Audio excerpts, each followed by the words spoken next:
Kinuwento ni Majeline Valencia, OFW na hinarang sa Clark Airport dahil sa iPhone, na mainit ngayon na pinag-uusapan sa social media.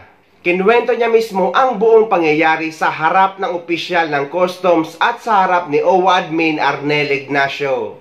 Though nakikinig naman ang lahat sa sinasabi ni Kabayan pero hindi pa rin matanggap ng custom officer na minsan ay may nangyayaring pag-abuso ng kanilang tauhan sa mga pasahero lalong-lalo na sa mga OFW. Na mostly naman ay ang mga dala-dala lang nila ay mga pasalubong para sa pamilya.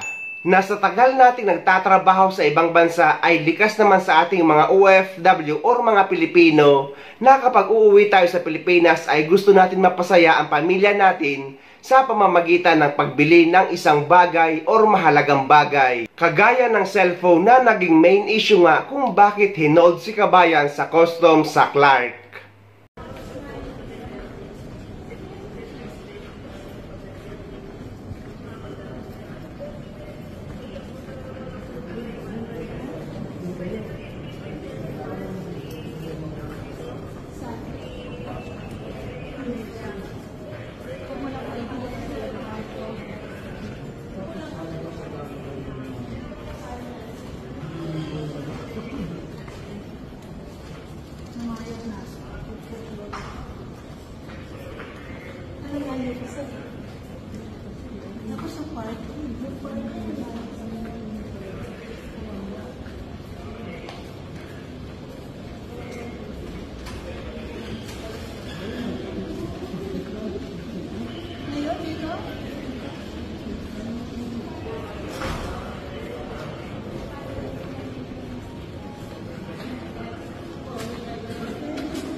Kung pinakialaman ko, sige po.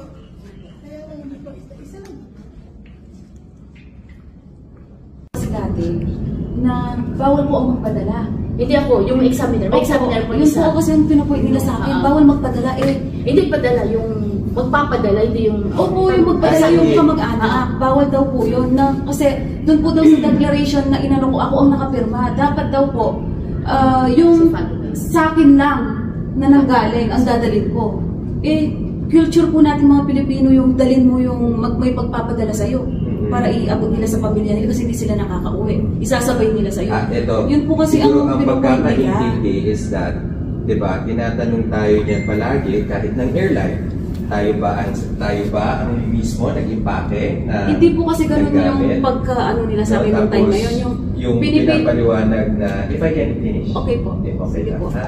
Oo, tapos yung, para makaklaro lang natin yung, siguro ang punto lang din ng, natin, ng examiner is that, pinapaliwanag sa iyo na hindi naman nasa bawal yung magpadala ng pasalubong. Ganito po kasi yan. Ang sabi po kasi, nung chinek po yung gamit ko, tapos iPhone yan, 100,000 yan. Tapos sabi ko po, ay, pinadala lang po to sa akin. Sabi po niya, at saka hindi po to 100,000, iPhone Pro 12 lang po to. Tapos ako po ang umano niyan, bumili online, gamit yung credit card ko kasi po, nangutang sa akin yung nagpadala. Yun po ang sinabi ko. Kasi po, inaan po nila na 10,000 lang daw po ang pwedeng bitbitin. Na 10,000 pesos lang na sa pagkakaalam po, hindi po ganun. Kasi ilang beses na po kasi ngayon di nagkaintindihan. Opo, yun po ang lumabas na ano kasi. Nakita mo yung declaration form, di ba nakalagay doon na OFW or tourist, anong purpose na travel natin, vacation. So actually, naging mabait na si Customs na hindi na natin strinigtuhan. May penalty kasi yun kapag mali yung ano. Ang intindi niya kasi, ang nakalagay po kasi doon, vacation.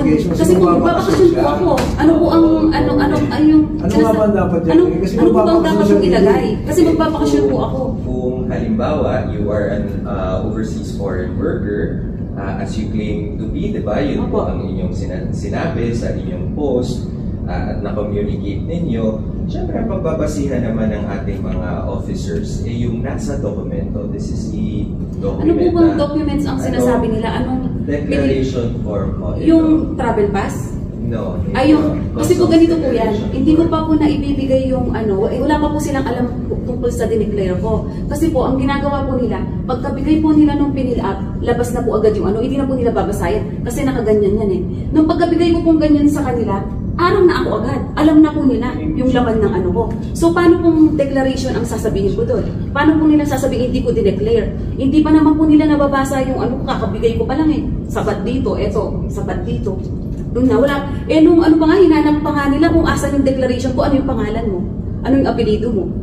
O, di po ba? Tapos sinasabi na hindi ko po daw dineclare yun. Yun po ang sinasabi ko. Pero in your declaration form na meron tayong kopya, nakano ka?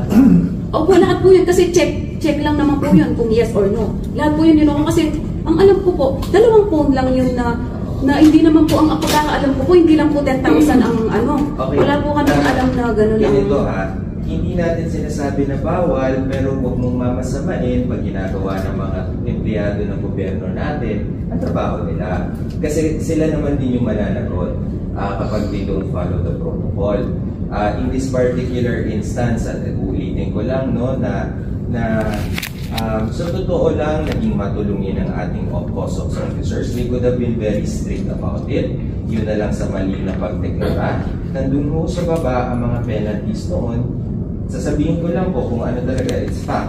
Illegal po yun na hindi po tama ang ating pagkakadeklara. Iintindihan natin na there are situations na siguro sa pagkakamadali, nakalimutan, there are speak for her. Kasi dito siya nalito eh.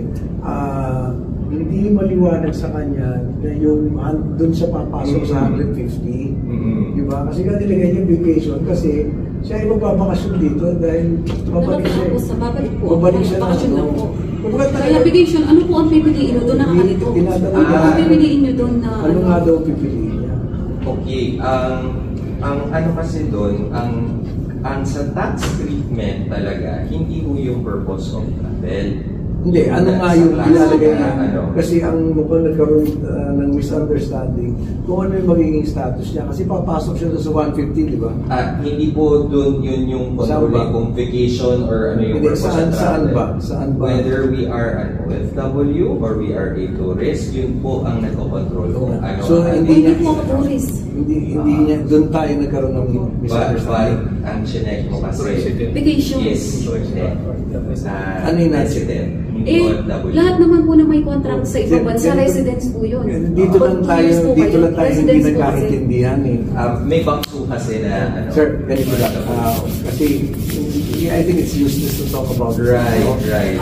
Let me explain. Nandito kasi siya. Kasi nga, ang intindi niya, residente siya dito. Kaya nilagay niya resident. So, anyway. So, we'll help in the dissemination. That's good. Nandito naman, partners ng Bureau of Customs at pero sana in the future, I don't think, prangkahin na lang din kita, hindi ko siguro tama din yung iyong nagawa na you will do that to customs officers, Alam mo ba na marami sa kanila na exposed to harm, threats? Pareha lang naman tao din yan, At bilang pinuno nila dito, I will tell you, parang masakit din sa akin yung gano'n. Pero part of public service yun, okay lang, no problem. I explained that to her. Yun, pero sana let's give a little bit of space naman, to basic, yung naunawaan namin kayo. Pero sana din po, paunawaan din po nila kami. Na kaming mga dumarating, kaming mga OFW, yung paghihirap namin doon. Tapos siyempre, sa culture na po natin, sa mga nababalitaan na natin. Siyempre, nasa utak na po natin yung gano'n. Yun yung ina-explain. Doon like, po. Ito, aside, hiningan nyo naman din ako ng recommendations. Naiintindihan ko naman ng pag-i-implement eh. Kaya ako nag-suggest ng messaging. Like, for example, yung pagbawal, di ba? Bawal. Yung yung pagbumukas. Okay, naiintindihan ko yun. Alam niyo, mas madali niya maintindihan ko sasabihin kung lalapit ka, may problema po ba? Diba? Kasi mag-iiba yung buong yung mapapahiya ka. Ma'am, bawal magbukas ng dyan, tapos ang daming tao. Doon po nag-start nung... So, again... Doon po nag-start yung ko. Kasi alam ko na po na doon pa lang, umpisa pa lang, Tapos nung ando na po sa may pagpipilap ng nakapila na po ako dito sa may left side. Pinapapila niya ako dun sa marami namang pila. Dito iisa na lang. Diba? Ganun po yung niya eh. Sabi niya, ma'am, pila ka dun. Kaya alam po kung tinatarget na nila ako eh. Kasi, actually, yeah, ganun po yung that's nangyari. correct that, no? Kasi 5 ang ating passengers na, no issue, no complaints, nothing, naiintindihan ng pasahero. Same protocols naman na sinusunod natin. We do not target anybody kasi hindi naman po natin talaga kilala yung mga individuals na dumarating. Libo po yan, araw-araw. At sa dami rin po na pasahero na pinaprocess natin ang kanilang clearance sa customs, wala naman pong nagiging problema. So, ano pong bang benepisyo sa atin kung mag-single out tayo? As I've said, it's just the messaging. It's just the messaging. Kung paano, I understand where you're coming from, I also understand where she's coming from. Doon sa messaging lang kayo hindi nagkaintindihan. Diba? Kagaya nun, kung alam ko yung bawal, pero kung paano mo siyang sasabihin, will spell a lot of difference. Kunyari, ako lang gagawin ko, anong problema, ano hinahanap mo? It will deliver the same message, pero walang magiging tensyon. Kasi iba na sa kanila, pagka nasabihin, bawal yan. Ano to eh, ang haba na ng kanyang hugot doon. Kasi ang hugot yan, pupunta na yan kung saan siya nanggaling na bansa. Kasi nga, marami silang dinadanas na gano'n doon. So, ang kanyang pinagagaling, bakit ginaganon din ako dito sa bansa ko? Now, I know hindi nyo sinasadya. Kaya lang kasi, that's why I'm telling you, I understand their language and I also understand where you're coming from. Now, kaya naman ako nag-aalay sa inyo ng ganitong paliwanag para, kasi nga, it will always happen. And me personally, we don't want that.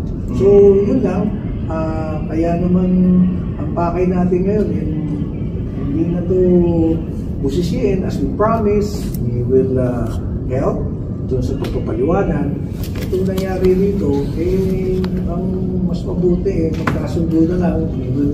We will help pagdating dun sa, ako naman ang ina-appeal ko rin, let's discover there's myriad ways to deliver instructions. Noted.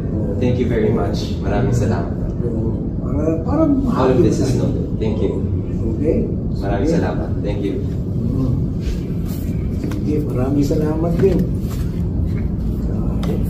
Alam mo, marami pa kayong gagawin. Thank you, sir. Actually, was not able to do any work today. Okay, sige. Thank you. So we're good? Sana sa mga ganap na ito or sa mga pangyayari na ito, lalo na't hinarap na ni OWA Admin Arnel Ignacio ang mga taga-customs, ay sana may mabago kahit papaano sa mga trato sa mga OFW kapag dumadaan sa mga customs officer or sa custom checking. Lalo na't kung pampasalubong lang naman talaga sa pamilya at hindi naman ipambebenta. Dahil of course, OFW tayo na nagtrabaho sa ibang bansa ng napakatagal, ay afford din natin bumili ng medyo mamahaling bagay para mapasaya ang ating pamilya. Pero hindi ko naman sinasabi na dapat exempted ang lahat ng mga OFW dito. Dahil yung may mga intensyon talaga magbenta na namimili ng maramihan sa ibang bansa at dadalhin sa Pilipinas para ipambebenta, ay dapat talagang magbayad sila ng tax. Malalaman nyo naman or mapapansin nyo naman kung pambenta talaga ang mga dala niya or hindi. Lalo na kapag binili ito ng isang bagsakan or maramihan. Pero yung dalawang cellphone na obvious naman na pang sarili lang or para sa pamilya, na yun nga yung pinupoint ni Sir Arnel Ignacio, bakit nila pinag-iinitan? Kinikilala nga nila ang ambag ng mga OFW sa ekonomiya ng Pilipinas, pero bakit gano'n naman ang trato nila? Mahirap na lang din kasi magsalita dahil kaya ganun ang naging reaksyon ni kabayan sa pakikipag-usap sa mga taga-customs, ay marami kasi tayong nababalitaan na hindi maganda tungkol sa hanay nila. At saludo ako dito kay Sir Arnel Ignacio or kay OWA Admin Arnel Ignacio sa effort niya para samahan ang kababayan nating OFW para harapin ang mga taga-customs. Hinihiling ko rin na sana makaabot ang issue na ito kay Sir Rafi Tulfo para na din sa kalinawan ng lahat at para sa konsiderasyon para sa mga OFW.